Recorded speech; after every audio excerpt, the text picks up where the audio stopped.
temblando por ahí en Yucaipa, pero no pasa nada. Estamos tranquilos, confiados en el Señor. Por ahí apareció el banner. Se puede leer el banner, dice la oración de un pecador arrepentido.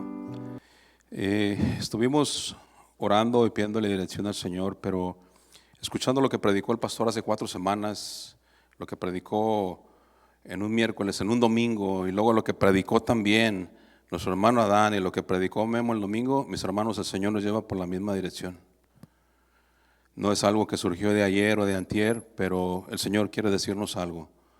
Yo le decía al Señor, ¿puedo predicar algo más suave, más bonito, para que los hermanos todos estén tranquilos y contentos? No, tienes que predicar esto. Y bueno, le voy a invitar a que abra su Biblia en el Salmo 51 y por favor ponga una marca, un separador por ahí, porque vamos a estar regresando al Salmo 51. Vamos a ver hasta dónde nos permite el tiempo a compartir lo que el Señor puso en nuestro corazón el día de hoy. Salmo 51, y vamos a estar leyendo los versículos del 1 al 4 y luego del 7 al 12. ¿Está listo? Amén. Dice el Salmo 51 en el versículo 1: Ten piedad de mí, oh Dios, conforme a tu misericordia. Conforme a la multitud de tus piedades, borra mis rebeliones. Lávame más y más de mi maldad y límpiame de mi pecado. Versículo 3. Porque yo reconozco mis rebeliones y mi pecado está siempre delante de mí. Contra ti solo he pecado y he hecho lo malo delante de tus ojos, para que sean conocidos justos en tus caminos, justos en tu palabra y tenido por puro en tu juicio. Purifícame con hisopo y seré limpio. Lávame y seré más blanco que la nieve. Hazme oír gozo y alegría, y se recrearán los huesos que has abatido. Esconde tu rostro de mis pecados y borra todas mis maldades. Crea en mí, oh Dios, un corazón limpio y renueva un espíritu recto dentro de mí. No me eches de delante de ti y no quites de mí tu Santo Espíritu. Vuélveme el gozo de tu salvación y espíritu noble me sustente. El Salmo 51, mis hermanos, muy conocido para muchos de nosotros, ¿verdad? Algunos nos sabemos algunos versículos de memoria. De hecho, hay algunas prédicas que se han hablado o se han predicado, referente al Salmo 51, todas dirigidas en una forma distinta, ¿no? De acuerdo a lo que el Espíritu Santo de Dios quiere hablar. De hecho, también del Salmo 51 se han compuesto algunas alabanzas que nosotros conocemos. De hecho, hay aquí unas en casa de oración que ustedes conocen bien. Una de ellas es Al corazón contrito y humillado, que cantamos aquí al Señor. Otra de ellas es Crea en mí un corazón limpio. Y podría haber más, ¿verdad? Pero el punto es que el Salmo 51 siempre ha estado ahí. Nosotros lo cantamos y entre cantar y casi sabernos de memoria la letra de las alabanzas referentes al Salmo 51, se nos puede olvidar algo muy importante, mis hermanos, que este Salmo 51 surgió de una necesidad de oración del rey David. A lo largo del compartimiento que vamos a estar del mensaje que vamos a estar compartiendo el día de hoy, yo le voy a pedir que en esa introducción que voy a hacer referente a por qué el rey David escribió el Salmo 51, quiero que esté atento, y si trae una pluma y un papel apunte por favor, porque voy a estar haciendo preguntas. Van a ser 10 preguntas de este lado y 15 de este lado, así que yo creo que es para todos, ¿ok? Aquí yo lo que quiero que ustedes estén atentos es que van a resaltar varios de los pecados que David cometió y el por qué llegó a escribir este Salmo 91. Acompáñenme ahora a 2 de Samuel, capítulo 11, versículos del 1 al 5, vamos a estar leyendo. 2 de Samuel 11, del 1 al 5, y dice la palabra del Señor. Aconteció el año siguiente, en el tiempo que salen los reyes a la guerra. ¿Cuál era el tiempo en que salían los reyes a la guerra? Bueno, se supone que durante el tiempo de invierno, que hacía mucho frío y había lluvias, era difícil transportarse a los lugares donde estaban peleando, por lo que las guerras se reanudaban en la primavera o en el verano, cuando era todo más tranquilo. Así que para esta guerra en específico, David envía a Joab a pelear. ¿Se recuerdan quién era Joab? Uno de los 3 hijos de Sarvia. O sea, venía siendo, Sarvia era hermana de David y Joab era uno de sus sobrinos de David. Un guerrero tremendo. Lo envía a pelear, sin embargo David decide quedarse, decide no ir a la guerra. Pero ese no era el plan de Dios. El plan de Dios era que David fuera a la guerra también, como rey de Jerusalén. Así que decide quedarse y se queda, pero se queda donde Dios no le dijo que se quedara. Si David, mis hermanos, hubiera ido a la guerra, él nunca se hubiera quedado en ese lugar donde Dios no quería que se quedara. Y mientras Joab y su ejército están ocupados peleando la batalla, Satanás ya preparaba la tentación que iba a poner para David.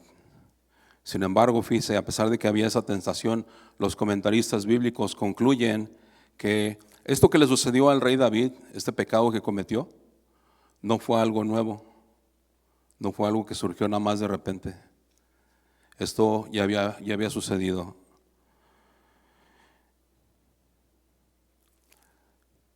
David aquí solo mostró lo que por muchos años antes ya había estado haciendo cuando tomó por esposa a muchas mujeres. Entre ellas vemos a una que ustedes se recuerdan, Abigail, mujer de Nabal, a Ahinoam de Jezreel, a Mical, hija del rey Saúl, a Maca, hija de Talmai, rey de Gesur, a Hagit, Abid y Egla. ¿Cuántas contó? Unas 7, ¿verdad? Sí. Podrían haber sido más, pero nada más alcanzamos a poner esas aquí. Esto de las esposas que tuvo David, usted lo puede encontrar y lo puede leer en casa tranquilamente cuando ya tenga tiempo, en 1 Samuel capítulo 25, versículos 42 al 45, y 2 Samuel capítulo 3, versículos del 2 al 5. Así que este deseo de David de seguir tomando esposas mostró una falta de control romántico sobre sus pasiones.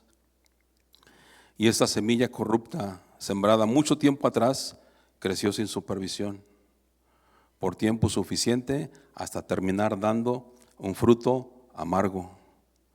El asunto de Betsabé simplemente fue la gota que derramó el vaso de algo que ya había estado sucediendo en la vida de David por muchos años antes.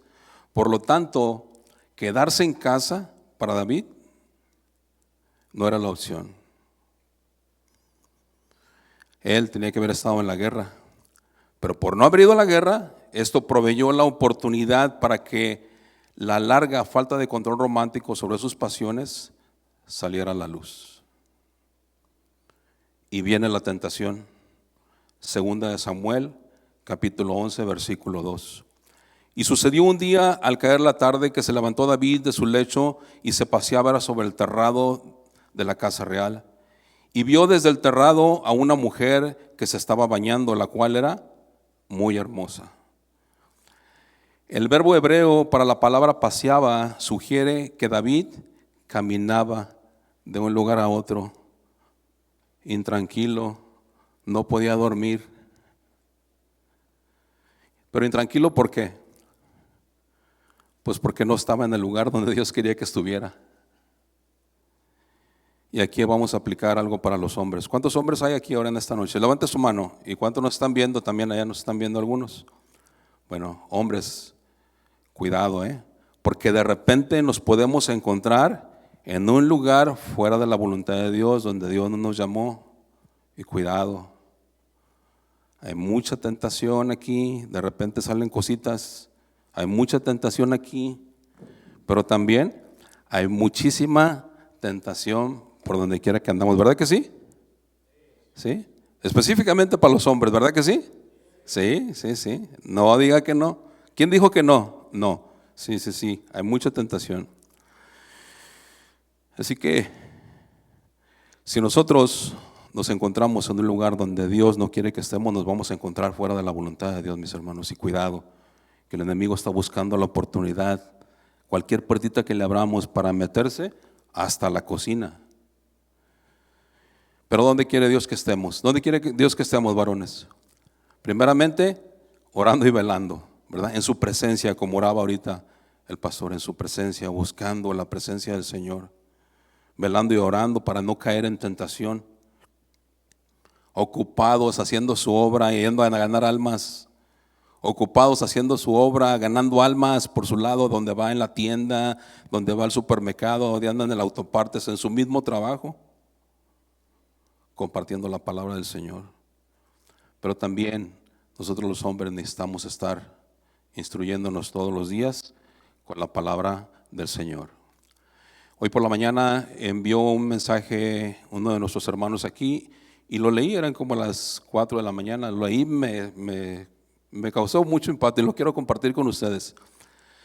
Dice que en una ocasión una familia invitó a comer a un pastor y pues comieron, pasaron un momento bien, pero cuando se fue el pastor, dijo la señora, falta una cuchara. El pastor se la robó. Entonces ella está inquieta y le insiste al esposo, ¿no? Oye, pues invita al pastor otra vez. Para esto pasa un año, el pastor vuelve y regresa a comer con ellos. Entonces la mujer inquieta le dice, pastor, la última vez que usted estuvo aquí, se robó una de mis cucharas. Y el pastor le dice, no, te la dejé en medio de la Biblia. ¿Sí lo captó? No leían la Biblia, eran cristianos, pero no leían la Biblia. Ahí estaba la cuchara, nunca se la llevó, pero la cuchara se quedó ahí como una prueba, ¿verdad? Para saber si estaban leyendo su Biblia. El pecado de David, pues, no fue ver a Betsabé. El pecado de David fue elegir mantener sus ojos sobre Betsabé, en esa imagen sexual que estaba frente de él. Los cristianos específicamente, los hombres casados. ¿Cuántos hombres casados hay aquí? Levante su mano, no tengan miedo. ¿Sí? Dígale, codíle así, esposa. Los hombres casados debemos aprender a no dejar nuestra mirada puesta sobre lo que vemos, hermanos.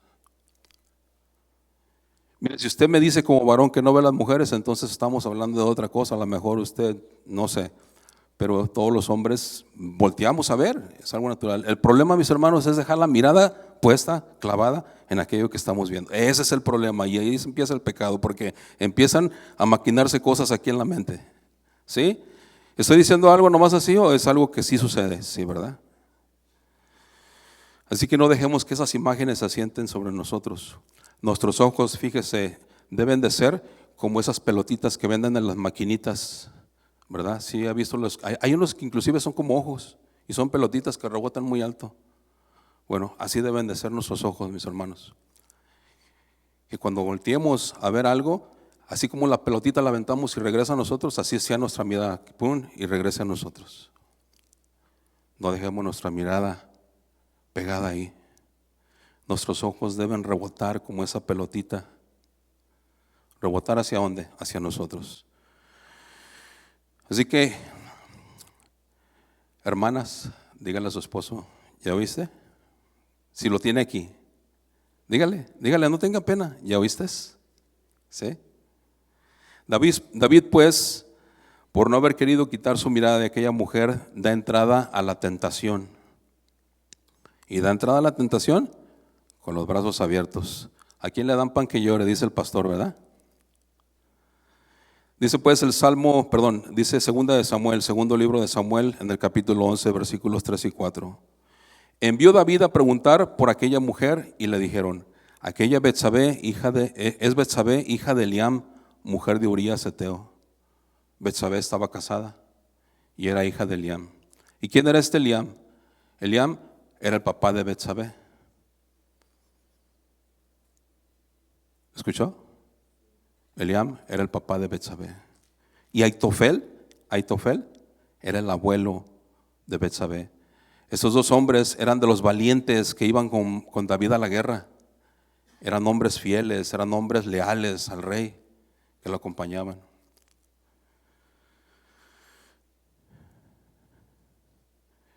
Así que, ¿de quién estaba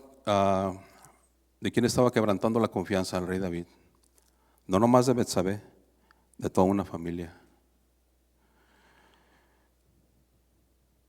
En el versículo 4 dice, y envió David mensajeros y la tomó y vino a él y él durmió con ella.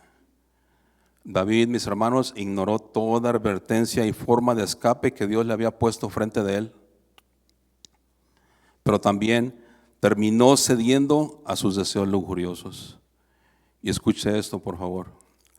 La expresión "y vino a él", hablando de Betsabé, son palabras que muestran que no hubo ninguna insinuación de que David se la llevara a la fuerza, sino que más bien ella fue como le fue solicitado, sin ofrecer ningún tipo de resistencia. Por lo tanto, mis hermanos, Betsabé no debe de ser considerada no culpable o libre de culpa. La última parte de este versículo 4 dice en el segundo libro de Samuel, capítulo 11, versículo 4, y él durmió con ella. El término durmió con ella hace referencia a que David tuvo relaciones sexuales con Betsabé. David estaba consciente que lo que iba a hacer estaba mal. Él sabía que lo que iba a hacer estaba mal. Sin embargo, lo hizo de todas maneras. Aquí es difícil explicar la forma en que David estaba pensando, porque la verdad es que David no estaba pensando.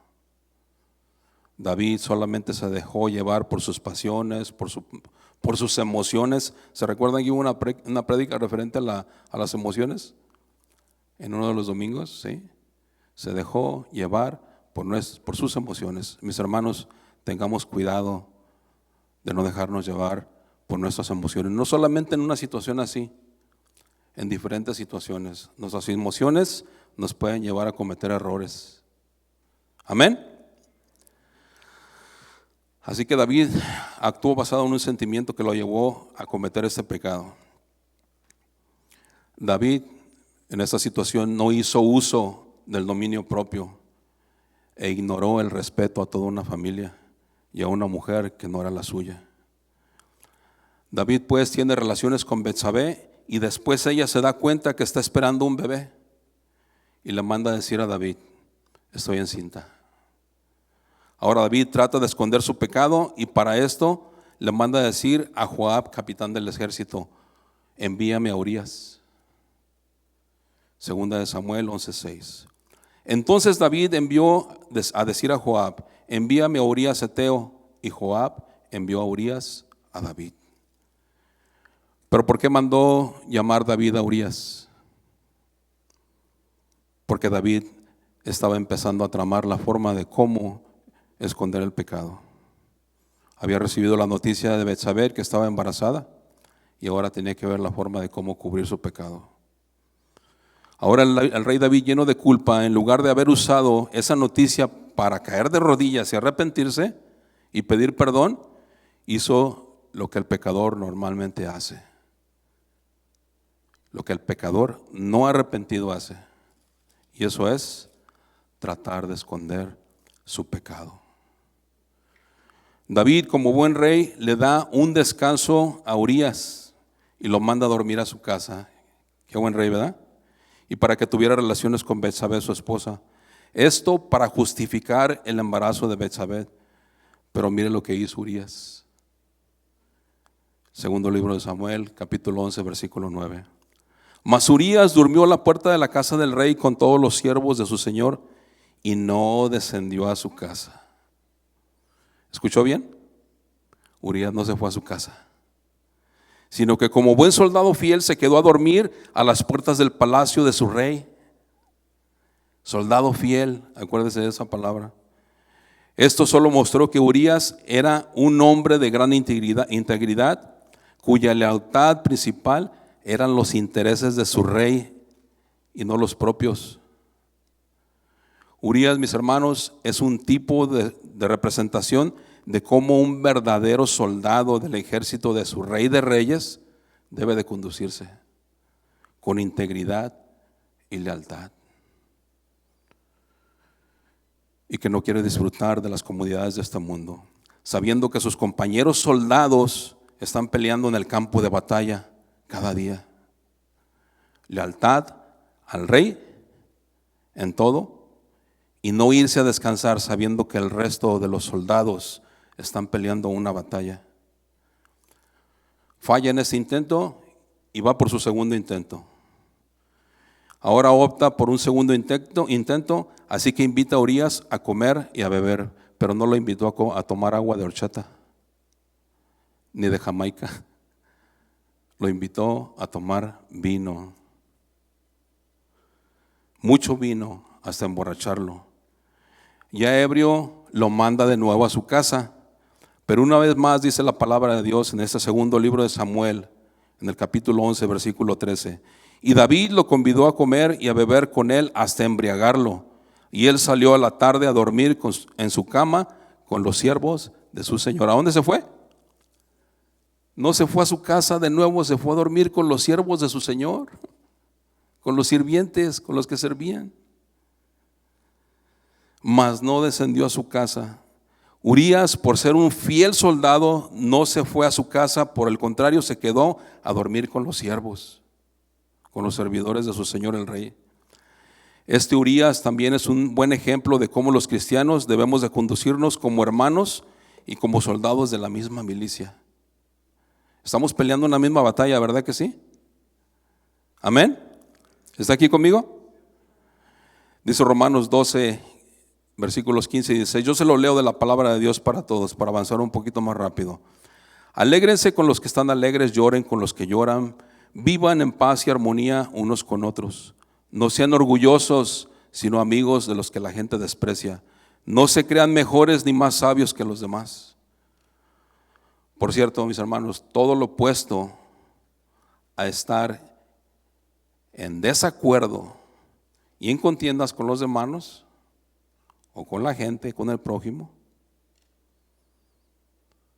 es que nuestra lucha no es contra otros seres humanos.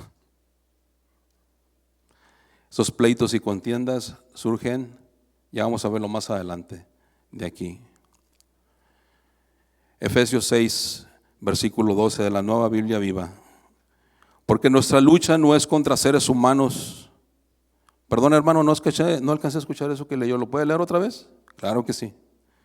Porque nuestra lucha no es contra otros seres humanos, sino contra los poderes, las autoridades y los gobernantes de este mundo en tinieblas. O sea, que luchamos contra los espíritus malignos que actúan en el cielo. ¿Contra quién es nuestra lucha? Contra los espíritus malignos. Voltea a ver a su compañero, a su hermano, que lo diga: tú no eres mi enemigo. Dígaselo con toda seguridad: tú no eres mi enemigo. A su esposa también le puede decir. Y bueno, estando en esa parte, mujeres, su esposo no es su enemigo. Esposo, su esposa no es su enemiga. Hijos, no hay hijos ahorita aquí, pero nos van a ver. Hijos, sus papás no son sus enemigos. A veces nos ven así como enemigos, ¿verdad? Ah, ya me va a sermonear otra vez, ya me va a decir otra vez esto. Pero ¿qué debemos de hacer, mis hermanos?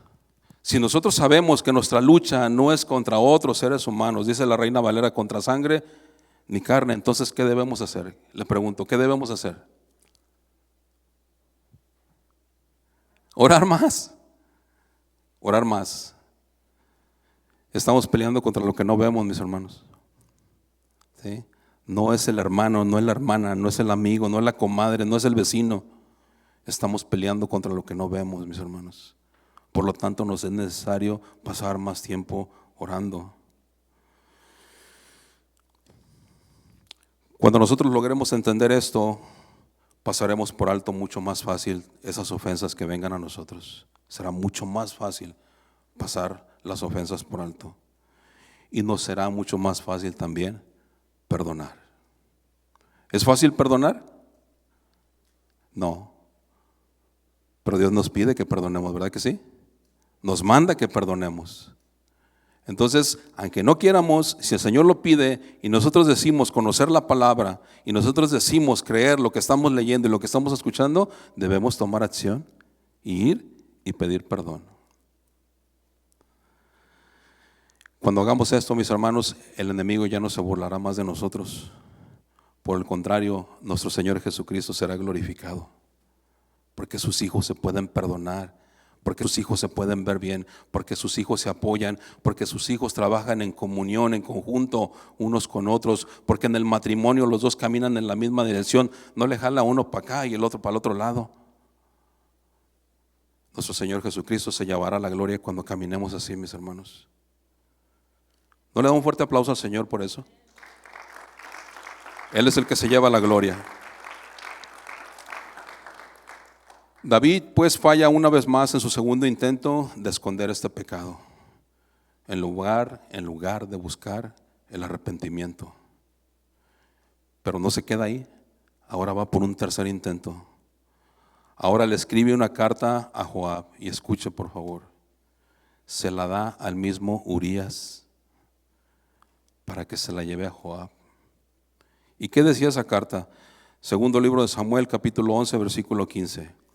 Y escribió en la carta diciendo: ponme a Urías al frente, en lo más recio de la batalla, y retírense de él para que sea herido y muera. En otras palabras, mis hermanos, échenlo a los leones para que se lo coman vivo. David despiadadamente envía a Urías a la batalla, escuche esto, con su propia sentencia de muerte.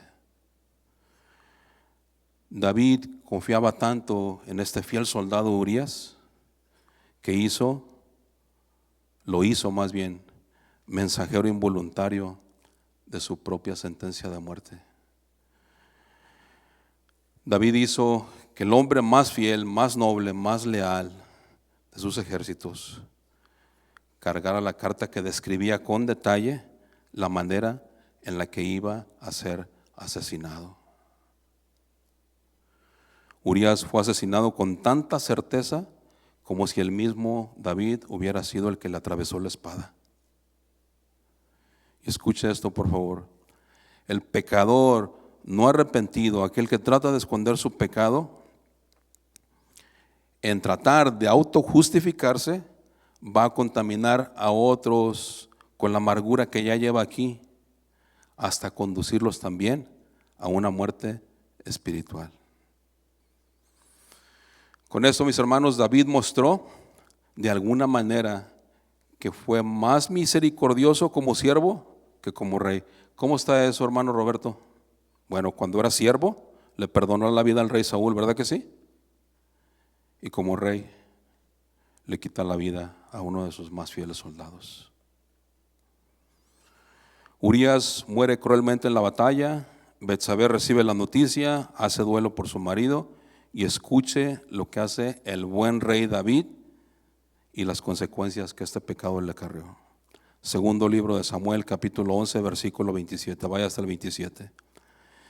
Y pasado el luto, envió David y la trajo a su casa, y fue ella su mujer, y le dio a luz un hijo. Mas esto que David había hecho fue desagradable a los ojos de Jehová. Dice en esta parte del versículo 27, y fue ella su mujer. Eso de hacer a Betsabé su mujer no era nada nuevo para el rey David. Ya mencionamos anteriormente que David tuvo más de una mujer, más de una esposa. Ahora solamente agrega una más a su lista.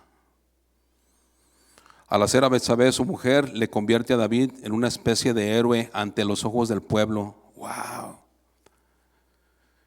Se murió Urías, uno de sus fieles soldados, pero miren lo que hizo. Recogió a la viuda y ahora se la trajo al palacio, la hizo su mujer.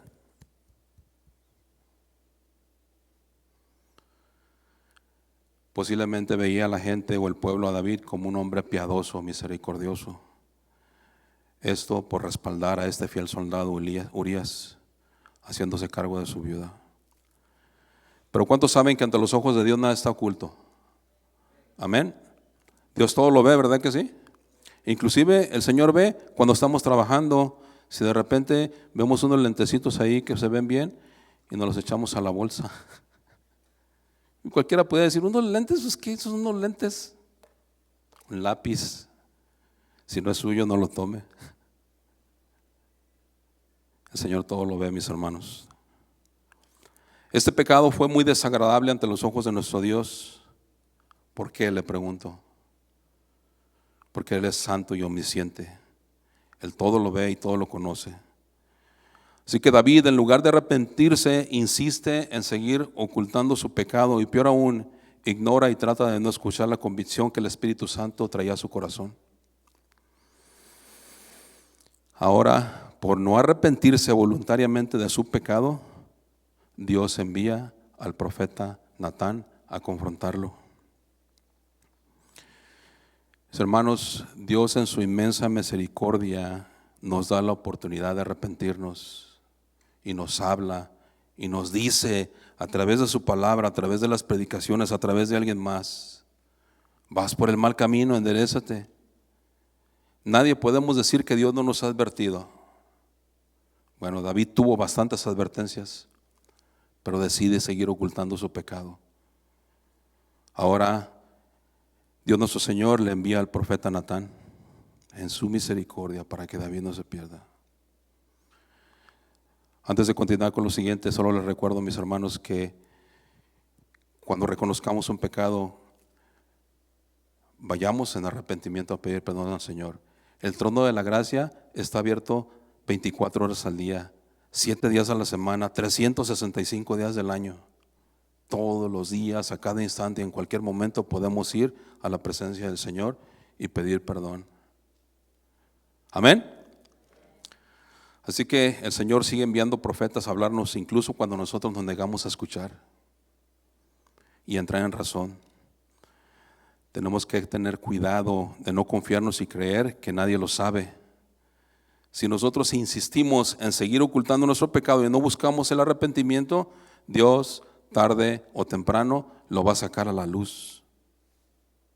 Lucas 8:17, se lo leo de la Nueva Traducción Viviente. Pues todo lo secreto tarde o temprano se descubrirá y todo lo oculto saldrá a la luz y se dará a conocer a todos. Todo lo que está oculto y lo que está en secreto, ¿qué? Saldrá a la luz. Pero no solo saldrá a la luz, sino que dice que se dará a conocer a todos. Si hay un pecado, mis hermanos, y no se ha confesado y no ha habido arrepentimiento, tarde o temprano el Señor lo va a sacar a la luz y podemos quedar en vergüenza. Amén. Así que cuando el Espíritu Santo traiga convicción de pecado y urgencia de arrepentimiento a nuestras vidas, debemos responder inmediatamente con un arrepentimiento, pero no un arrepentimiento nada más, un arrepentimiento genuino, un arrepentimiento verdadero. Dios sabe si lo estamos haciendo de verdad. Decía mi hermano Adán el miércoles pasado, no pueden ser nada más lágrimas de cocodrilo, ¿verdad? Tiene que ser un arrepentimiento verdadero, mis hermanos. Y después de buscar el arrepentimiento verdadero, la reconciliación con Dios, tenemos que conciliarnos también con el Espíritu Santo, porque sabe que el Espíritu Santo se contrista también cuando andamos en pecado, cuando hacemos algo mal. De no hacerlo, mis hermanos, tarde o temprano el pecado saldrá a la luz. El profeta Natán pues se acerca a David y con sabiduría de Dios y mucho valor usa una historia para confrontar a David con su pecado. En aquellos tiempos era normal que la gente en sus casas guardara un corderito chiquito, ¿verdad? Que lo tuviera ahí como una mascota y no lo consumiera, no lo comieran. Así que Natán usa la historia de una corderita. Segundo libro de Samuel, capítulo 12, versículo 1. Jehová envió a Natán a David y viniendo a él le dijo: había 2 hombres en una ciudad, el uno rico y el otro pobre.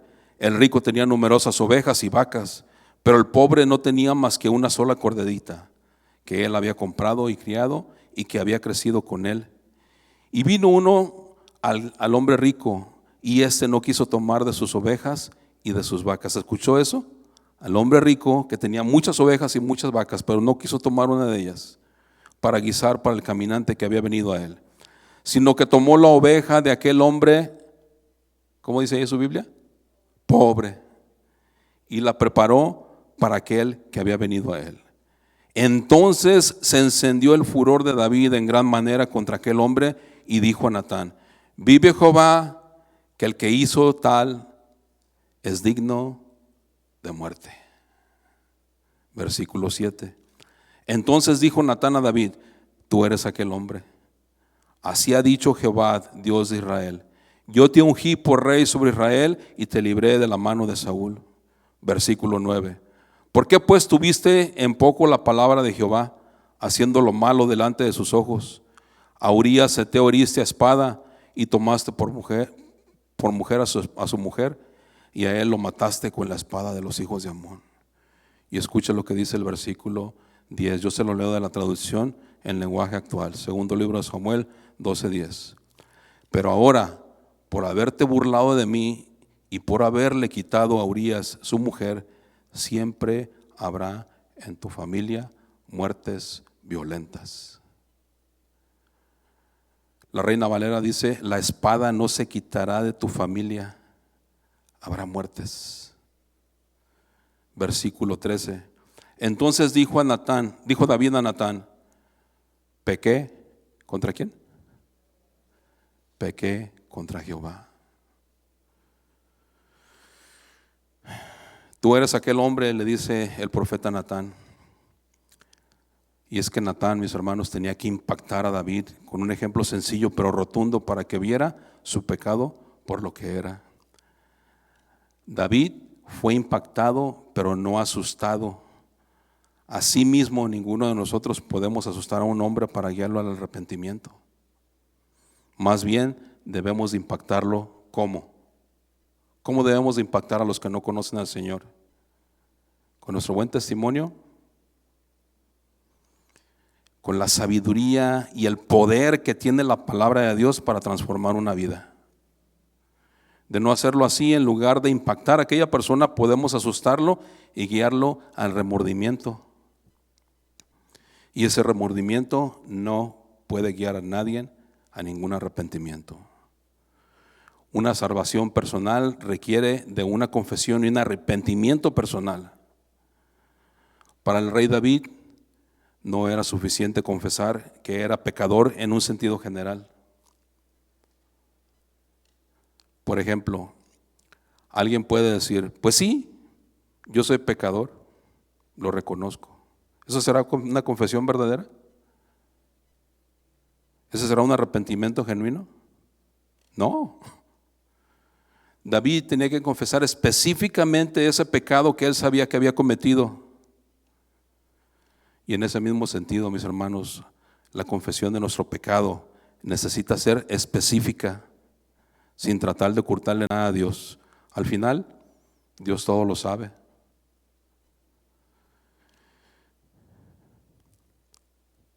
Necesitamos ser sinceros con los que están a nuestro alrededor y con Dios primeramente, principalmente.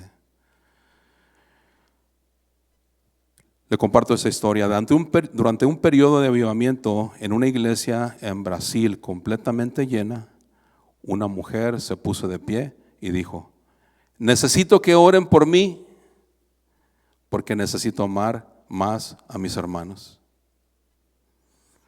Uno de los líderes amablemente le dice: eso no es un arrepentimiento ni una confesión de pecado, hermana. Cualquiera pudo haber dicho lo que usted acaba de decir. Más adelante, en el mismo servicio, la mujer se volvió a poner de pie y dijo: oren por mí, por favor. Lo que yo debí de haber dicho es que mi lengua ha causado muchos problemas en esta iglesia. El mismo líder susurró al oído del pastor: ahora sí estamos hablando en serio. Ahora sí hay un arrepentimiento genuino. Ahora sí ha confesado su pecado real. ¿Cuál es la diferencia entre es que necesito amar más a los hermanos a decir necesito que oren por mí porque yo he causado muchos problemas? Ese es un arrepentimiento genuino.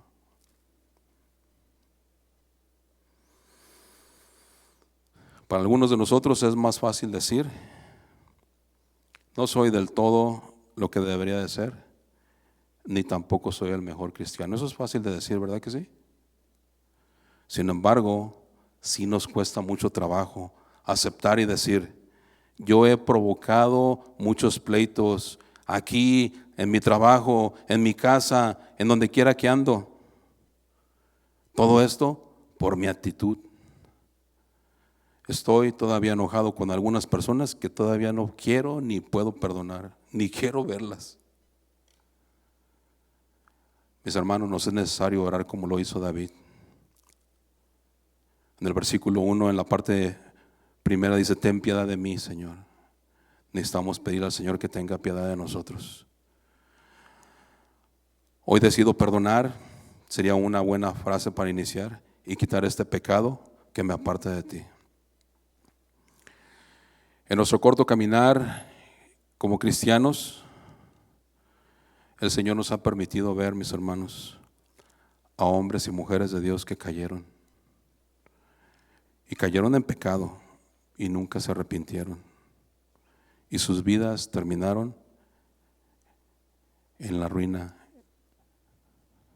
Pero también el Señor nos ha permitido ver a hombres y mujeres que decidieron arrepentirse, decidieron confesar su pecado y no ocultarlo más. Hombres y mujeres que tuvieron un verdadero arrepentimiento en sus vidas y simplemente Dios los perdonó y los restauró y los volvió a poner de pie.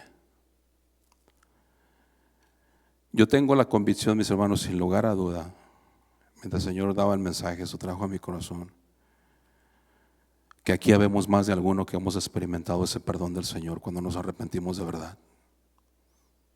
No le va a pedir que levante su mano, pero si no lo ha hecho, usted también puede experimentar ese perdón que recibimos del Señor, esa paz que viene después de haber confesado el pecado y después de haberle pedido perdón al Señor.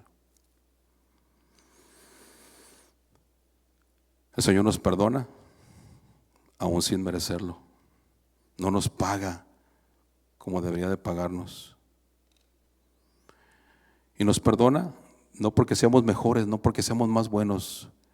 ¿Quién es bueno aquí? No levante su mano. No hay ninguno bueno, dice la palabra del Señor. Maestro bueno, ¿por qué me llamas bueno?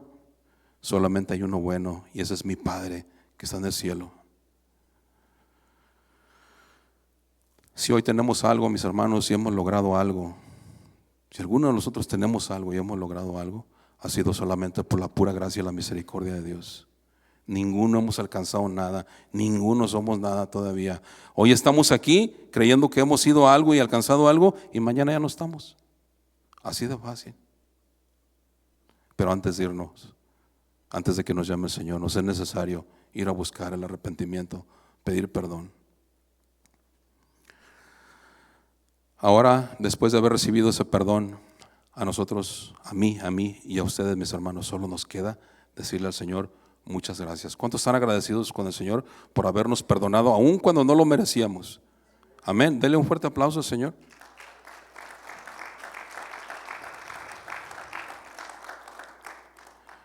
Entonces, por lo que le acabo de comentar, usted se cuenta también entre uno de los pecadores arrepentidos que el Señor en su inmensa misericordia perdonó y redimió. ¿Sí? Amén. ¿Cuántos pecados alcanzó a captar hasta aquí? Ya vienen las preguntas. ¿Cuántos pecados alcanzó a captar hasta aquí? Ya me voy para acá, pero de este lado. Dígame uno de los pecados, pero con una voz fuerte, que todos lo oigan. De este lado. ¿Alguien? ¿Cuántos pecados cometió David? Dígame uno nada más de los pecados que cometió David en lo que acabamos de... Adulterio, ese es uno. ¿Alguien más? Asesinato, no matarás. Traicionó no solamente a su amigo, a su fiel soldado Urías, sino al papá y al abuelo, que eran sus fieles soldados. ¿Alguien más de este lado? Mintió. ¿A quién le mintió David? A su pueblo. Yo soy un rey muy bueno. Miren, Urías murió, pero me traje a su esposa para acá. Él sabía la verdad, pero la escondió. ¿Alguien más? Codició a la mujer de su prójimo. ¿Quién más? ¿Engaño? Sí, mintió.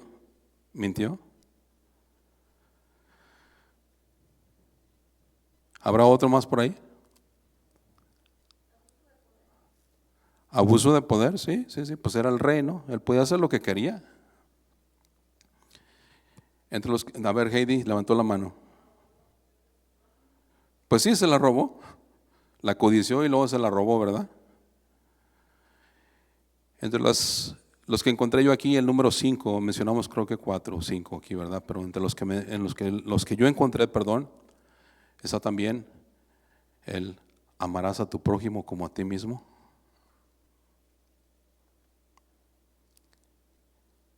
Qué difícil esa parte, mis hermanos, para muchos de nosotros. Amar a nuestro prójimo como a nosotros mismos. Y no estoy hablando de la esposa o del esposo. Voltea a ver al esposo, a la esposa, ciérrale el ojo. No, no era así, no va por ahí. A lo que yo me refiero, mis hermanos, es que nos es bien fácil amar a los que ya nos aman. ¿Verdad que sí? Inclusive orar y que oren por nosotros. Pero es mucho más difícil amar a los que no nos aman.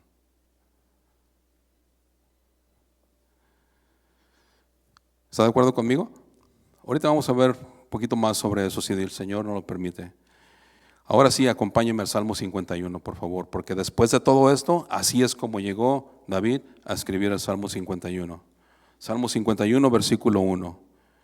Dice: ten piedad de mí, oh Dios, conforme a tu misericordia. La oración de David, mis hermanos, no inicia como muchos de nosotros hubiéramos iniciado una oración. En muchas de las ocasiones ni siquiera queremos orar cuando sabemos que hay algo ahí, ¿verdad? Cuando sabemos que estamos ocultando. No, después. Esto por causa de la culpa que sentimos. Pero en el momento en que el Espíritu Santo nos trae la convicción de pecado, ¿cómo oramos? ¿Cómo oramos? Señor, ayúdame. Señor, ayúdame. Si el Señor nos ayuda, claro que nos ayuda el Señor. Ya no puedo más. Quita esta pesada carga de mí. Sí, está bien, son oraciones válidas. Pero la oración más válida es esta, como la hizo David: ten piedad de mí, Señor. Esta es la oración de un hombre que sabe que ha pecado. Ten piedad de mí. Y ha dejado de autojustificarse. Y ahora David hace una confesión buena y directa delante de Dios, sin excusas y con mucha claridad. David clamaba por piedad, y eso conforme a la medida de la misericordia de Dios.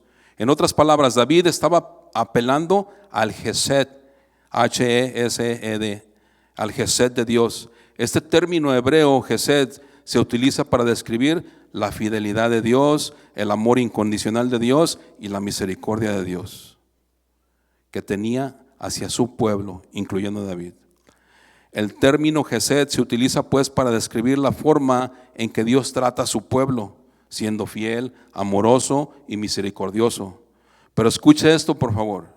La palabra Gesed también describe la forma de cómo Dios espera que nosotros, sus hijos, nos tratemos unos a otros.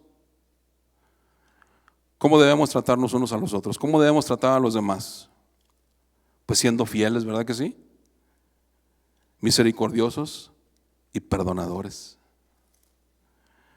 David pues ya había experimentado la multitud de sus bondades de Dios, y ahora vuelve a pedir este derramamiento de la piedad de Dios en su vida.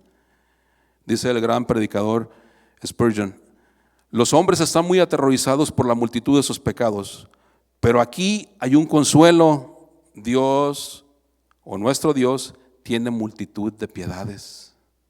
Si nuestros pecados son en número como la arena del mar, las piedades de Dios son como las estrellas del cielo. Un pensamiento de este predicador. David continúa orando y dice en esta segunda parte del versículo 1 del Salmo 51: conforme a la multitud de tus piedades, borra mis rebeliones. David reconoce sus rebeliones y reconoce la rebeldía que lo llevó primeramente a desobedecer a Dios y sus mandamientos, deseando, como mencionaron ya aquí, la mujer de su prójimo, matando a Urías, su fiel soldado, y mintiendo y adulterando. David, mis hermanos, sabía que había cometido todos estos pecados, pero la dureza de su corazón lo había llevado a no arrepentirse y a encubrir su pecado. Sin embargo, una vez confrontado por el profeta Natán, su espíritu fue conmovido. Y ahora viene con gran honestidad y quebrantamiento a pedirle a Dios que tenga piedad y misericordia de él. En su oración, David utiliza varias palabras para hablar de la bondad que deseaba recibir de parte de Dios. Borra mis rebeliones, dice David en esta última parte de este versículo 1. Eso decía. David de alguna manera sentía que un registro de muchos de sus pecados y muchas de sus rebeldías lo condenaba y quería que se borrara, algo así como agarrar un borrador y borrar de una libreta algo que ya se había escrito. Esta súplica borra también significa quita. Y a propósito, hablando de quitar, espero no sea su caso, pudiera ser que haya escritos en la vida de alguno de nosotros que no quisiéramos que nadie leyera. Pero Dios sí las conoce. Dios sí conoce lo que está ahí escrito.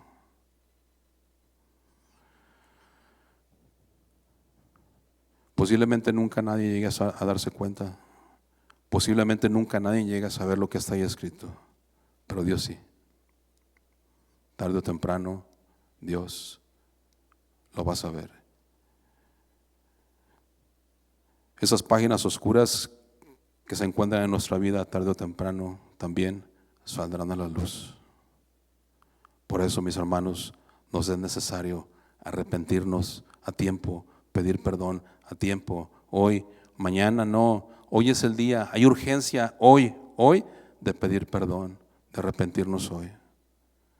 Cuando salimos a evangelizar es una de las cosas, de las palabras que decimos, es que hay urgencia de arrepentirse hoy, porque tú no sabes si mañana vas a tener la oportunidad de arrepentirte.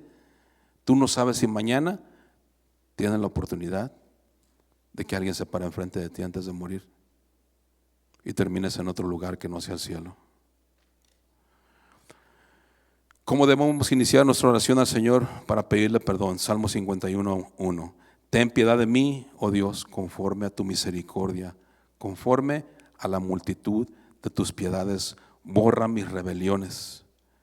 Ese es el primer paso para una verdadera oración de arrepentimiento. El segundo paso, tenemos que pedirle a Dios que nos lave y nos limpie. Salmo 51:2. Lávame más y más de mi maldad y límpiame de mi pecado. No cabe la menor duda que la palabra de Dios a través del profeta Natán trabajó como una forma de espejo para mostrarle a David lo sucio y manchado que estaba. Según dicen los que estudian la Biblia, los comentaristas, el rey David había vivido en esa condición durante aproximadamente 1 año, sin reconocimiento de su pecado, pasando días dolorosos.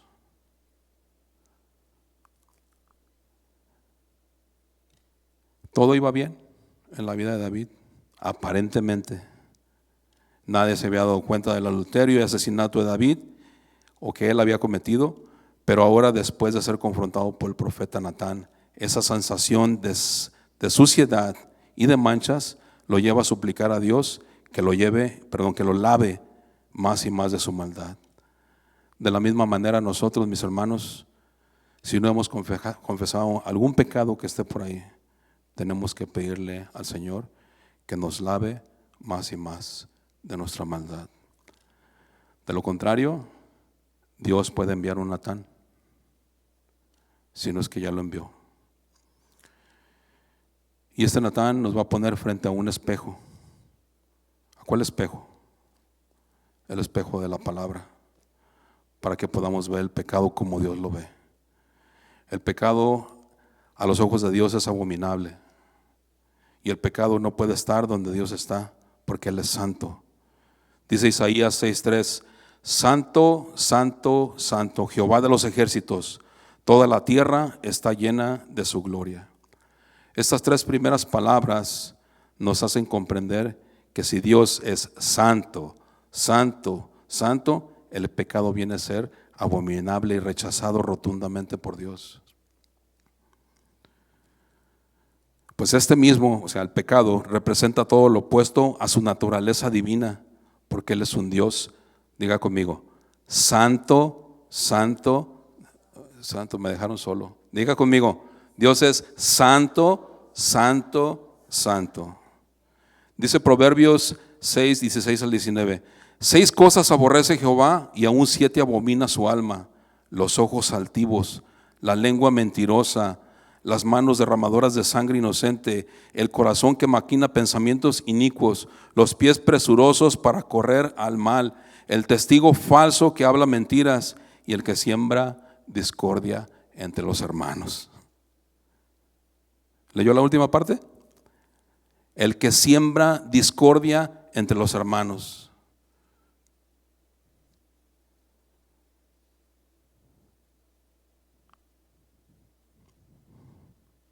El pecado no confesado llega a ser una verdadera barrera entre Dios y sus criaturas, tanto así que el Señor esconde su rostro del pecador no arrepentido y hace que nuestras oraciones no sean escuchadas. Isaías 59:2. Yo se lo leo de la versión Dios habla hoy. Pero las maldades cometidas por ustedes han levantado una barrera entre ustedes y Dios. Sus pecados han hecho que Él se cubra la cara y que no los quiera oír.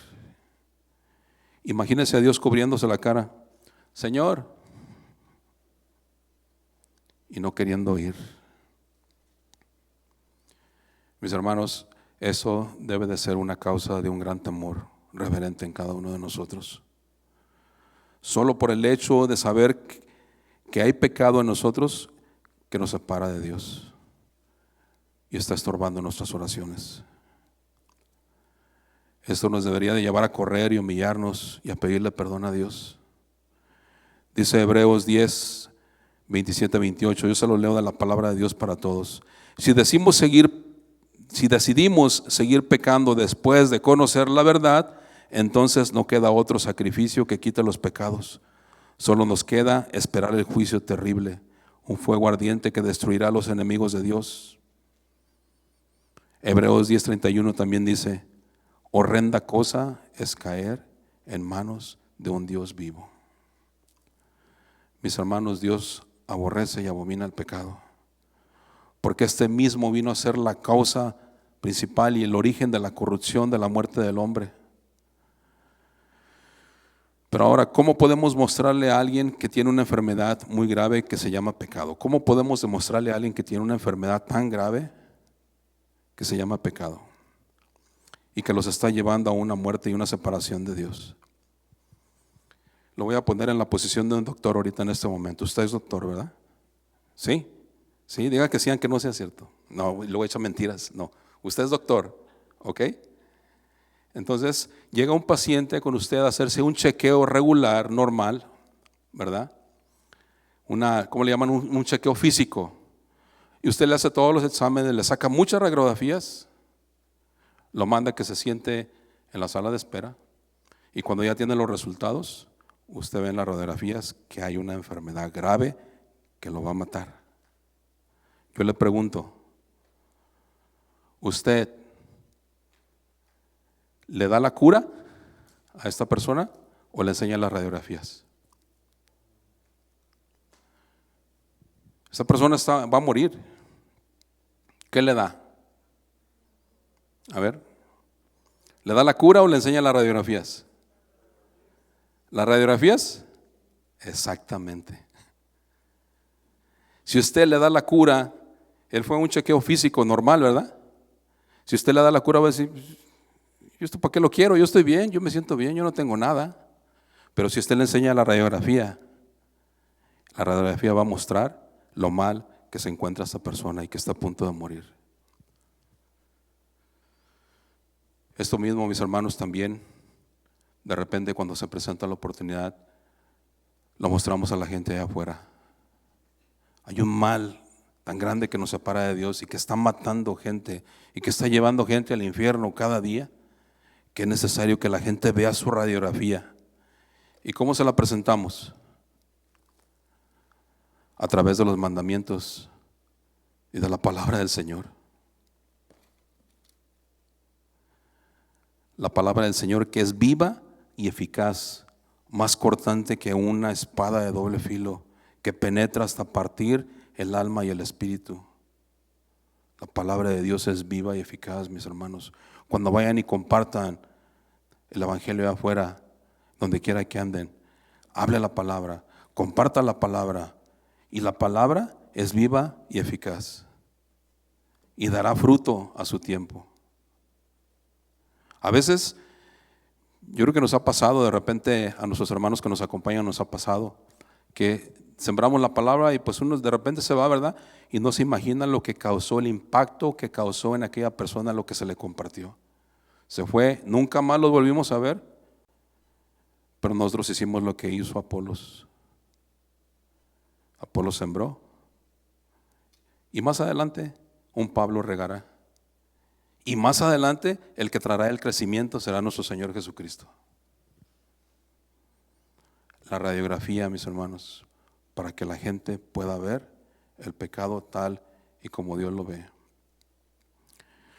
El profeta Natán, pues, no solo le mostró las radiografías al rey David para que viera su enfermedad, sino que le puso frente al espejo de la palabra. Y solo así David pudo ver lo sucio que estaba. Yo quería que oráramos, mis hermanos. Si el Señor nos permite, compartiremos la segunda parte de lo que esto que puso en nuestro corazón, porque hay mucho todavía más. Apenas llevamos 4 versículos del Salmo 51, pero por respeto también a su tiempo, le voy a pedir que se ponga de pie.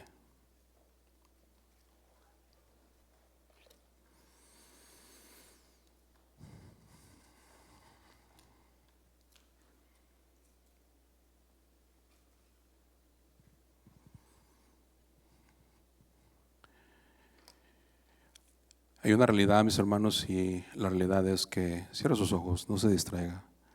La realidad es que nosotros solamente podemos ver a otras personas por fuera, en lo superficial.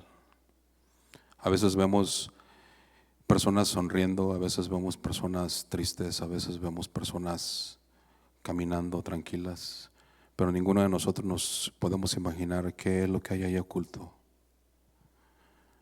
El Señor sí lo sabe. Dice la palabra de Dios que delante de Él estamos desnudos, no hay nada oculto delante de Él. Si hubiera algo en alguno de nosotros, pidámosle perdón al Señor. Nos es necesario restablecer nuestra relación con el Señor. Nos es necesario, mis hermanos, ponernos a cuentas con el Señor. Quizás usted diga, pues yo no le he hecho nada mal a nadie. Yo no he cometido ningún error. Yo no he adulterado. Si usted ve el no adulterio como yo lo veía, va a decir igual que yo no he adulterado. Pero ante los ojos del Señor, mis hermanos, no hace falta ni siquiera el contacto físico. Dice la palabra del Señor que el que mira a una mujer para desearla, ya cometió adulterio en su corazón. Usted me podrá decir, yo nunca he asesinado a nadie, hermano Roberto. La palabra de Dios dice también, mis hermanos, que si nosotros odiamos a alguien, nos cometemos en suicidas, somos asesinos. Bendito Padre Celestial, te damos gracias, Señor. Levante sus manos al cielo. Gracias por tu bendita palabra, Señor. Gracias, Señor, por traer la convicción a cada uno de nosotros de que hay cosas, Señor, que hemos venido guardando y hemos venido ocultando. A veces nuestras cosas no están en nuestro interior, pero están en esa mesa donde nos sentamos, Señor. Hablamos y compartimos cosas que no debemos de hablar. Pláticas que no llevan a ningún lugar y no edifican a nadie, Señor. Perdónanos, Señor. Ten piedad de nosotros, ten misericordia de nosotros. Ayúdanos, Señor, a que cuando nos sentemos en nuestros hogares a platicar con nuestros hermanos, nuestra pareja, nuestra familia, hablemos palabras de edificación, Señor. Hablemos palabras que salvan. Pero sobre todo, Señor, trae convicción a nuestro corazón. de aquello que posiblemente no pasó apenas ayer, Señor, sino que ya pasó hace mucho tiempo y había estado olvidado, había estado guardado ahí. No lo habíamos recordado, Señor, pero ahí estaba todavía. Hoy, Señor, delante de ti suplicamos, Señor, y pedimos de tu gracia y tu favor, Señor. Pero sobre todo pedimos de tu perdón, Señor. Perdónanos, Señor. Dijo David: contra el Señor he pecado, contra Jehová he pecado. Cuando nosotros pecamos, Señor, contra algún hermano, una hermana, con nuestros cónyuges, nuestros familiares, no pecamos contra ellos, Señor, pecamos contra ti. Perdónanos, Señor, porque a veces hemos sido muy fáciles, Señor, para hablar. No hemos pensado, Señor, antes de abrir nuestra boca. Hemos ofendido a muchas personas y no hemos obedecido tu palabra, Señor. Ten piedad y misericordia de nosotros, Señor. Lávanos en esta noche, Señor, más y más de nuestra maldad. Quita de nosotros, Señor, aquello que no te agrada. Arranca, Señor, de raíz lo que no viene de ti. Ten piedad de nosotros, Señor. Borra nuestras rebeliones. Sí, Señor, porque son muchas las rebeliones. Y Espíritu Santo y Espíritu manso, Señor, muere sobre nosotros. Mansos y humildes de corazón, Señor, como tú.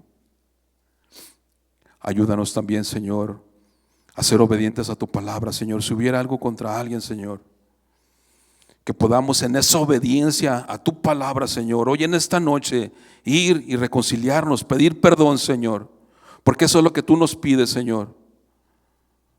Amarnos unos a otros y perdonarnos también, Señor. No será fácil, Señor, pero lo hacemos con la convicción, Señor, de que al final los más beneficiados seremos nosotros, porque recibiremos tu paz. Pero también se beneficiarán nuestros hijos, nuestros nietos y las siguientes generaciones. En el nombre de Jesús, Señor, bendice a cada uno de mis hermanos, Señor. Derrama de tu gracia y tu favor en cada uno de ellos, en sus vidas, Señor. Hay hijos de nosotros, Señor, que todavía no te conocen. Hay hijos de nosotros que están alejados de ti, Señor, y posiblemente estén en adulterio, en fornicación, Señor. Hoy pedimos misericordia, Señor, para ellos. Ten piedad de nuestros hijos también, Señor. Ten piedad, Señor, de ellos, que su alma no se pierda. Que venga el arrepentimiento a su corazón, a sus vidas, Señor. En el nombre de Jesús, Señor, oramos por nuestros hijos que se han desviado, Señor, que una vez escucharon de tu palabra y te conocieron y hoy se encuentran alejados de ti. Salvación pedimos para ellos, Señor. Toca sus vidas, Señor, toca sus corazones, Señor. Rodéalos, Señor, estórbalos. No permita, Señor, que sigan avanzando a ese lugar de pecado. En el nombre de Jesús, clama por tu hijo, hermano, hermana. Clama por tu hija, levanta tu voz. Oh, Señor, clamamos por nuestros hijos, Señor, por ese nuevo nacimiento. Rogamos, Señor, que nuestros ojos, Señor, no puedan ver todavía lo que estás haciendo con ellos. Creemos, Señor, que la promesa es que ellos, Señor, también te conocerán, Señor. Oh, nuestros hijos también vendrán a ti, Señor. El Espíritu vendrá sobre ellos, Señor. Oh, en el nombre de Jesús. Oramos por nuestros hijos, Señor, aquellos que están en problemas, en situaciones difíciles en su matrimonio, Señor. Rogamos de tu gracia y tu misericordia, Señor, y pedimos, Señor, que en medio de esa prueba que están viviendo, seas tú, Señor, la primera necesidad y que corran a tus pies, Señor. Dice tu palabra, Señor, que ante tu nombre toda rodilla se dobla, de los que están en el cielo y aquí en la tierra, Señor. Rogamos en esta noche y pedimos también, Señor, que las rodillas de nuestros hijos también un día se doblen delante de ti, reconociéndote como su único Señor y Salvador. En el nombre de Cristo Jesús, te damos gracias, Señor, por lo que estás haciendo en nuestros hijos, por lo que estás haciendo en nuestro matrimonio, Señor. Y gracias, Señor, por el convencimiento y el arrepentimiento que traes a nuestro corazón a través de tu Espíritu Santo en esta noche.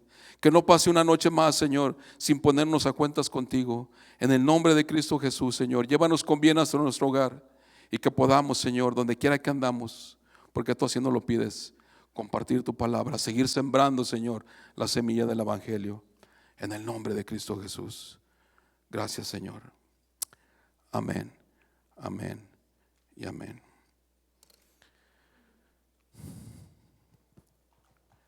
¿Puedo dar un aplauso de agradecimiento al Señor? Amén. Gracias, Señor. Muy bien, si usted no se tiene que ir, en la parte de atrás tenemos cafecito, tenemos pan, hay té también si usted no toma café. El café está hecho como para estar despierto 3 días, pero está bueno. El cafecito, si no toma, pues ahí hay té también. Dios los bendiga, mis hermanos. Buenas noches.